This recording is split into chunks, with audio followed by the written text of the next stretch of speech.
America में खेलना मुख्तलिफ तजुर्बा होगा। ये एक चैलेंज होगा। पूरी दुनिया के लोगों की नजर पाक भारत मैच पर होती है।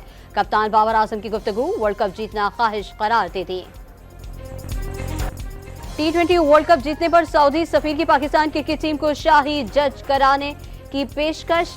पाकिस्तानी क्रिकेट टीम इंशाअल्लाह वर्ल्ड कप जीतेगी। सऊदी सफीर नवाफ बिन सईद अहमद अल मालिकी का वीडियो पैगाम। T20 वर्ल्ड कप के इफ्तिताही मैच में अमेरिका ने कनाडा को शिकस्त दे दी। कनाडा का जीत के लिए 195 रन का हदफ अमेरिका ने 16वें ओवर्स में हासिल कर लिया। अदालतें 9 मई में मुलविस अफराद को सजा दें। 9 मई वाले हुकूमतों में आएंगे तो सवालिया निशान लगेंगे।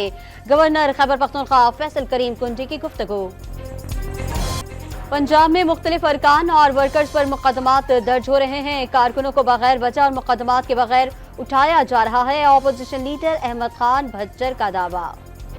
वज़ीर आला पंजाब की ज़ेर सदारत इजलास में लाहौर डेवलपमेंट प्रोजेक्ट की मंजूरी, फराहमी और नकासियाब का निज़ाम, राबता सड़कों, पुख्ता गलियों की तामीर शामिल।